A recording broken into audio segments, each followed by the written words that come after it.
د لغمان د کرنې ریاست مسؤلین وایي چې د سیندونو د اوبو د مهارولو او کرنیزو ځمکو ته پر وخت د اوبو رسولو په موخه یې تر اوسه په مرکز او ولسوالیو کې د 10 لکو ډالرو په ارزښت پر 15 کانالونو کار کړی دی چې ځینې یې تکمیل شوي او پر ځینو نورو کارونه روان دي.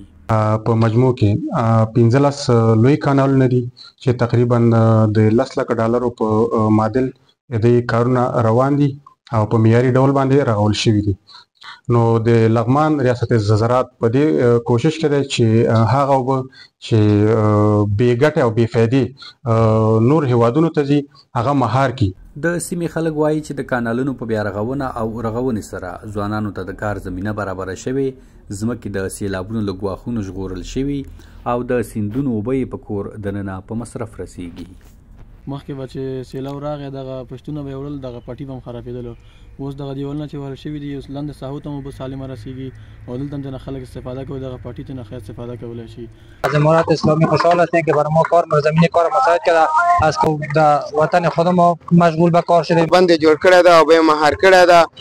بس پر هټۍ سره دلته دروازې کې نه انشاءالله زموږ فصلونه به په امن کې او که مخکې یا خوار دو خوار غله کوله، اوس انشاءالله 3 خوار 4 خواره ته رسېږي. زموږ ته دغه سکې چې دا دیوالونه وهلي او زموږ اوبه یې مهار کړي، په دې باندې موږ ډېر خوشحاله یو.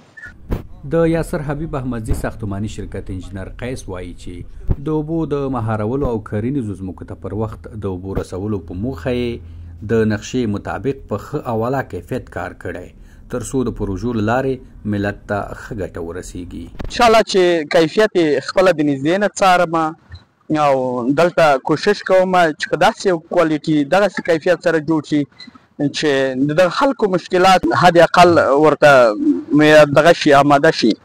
د یادونې ده چې په لغمان کې د دې ملخ، پاچاجوی، نهر کریم، علیشنګ، نهر شاهي، بدیولاباد، کمالپور، سنګیړی، تومان، مهترلام بابا ویاله او ځینې نور هغه کانالونه دي چې د امارت له راتلو وروسته یې د بیا رغونې او رغونې کارونه شوي دي.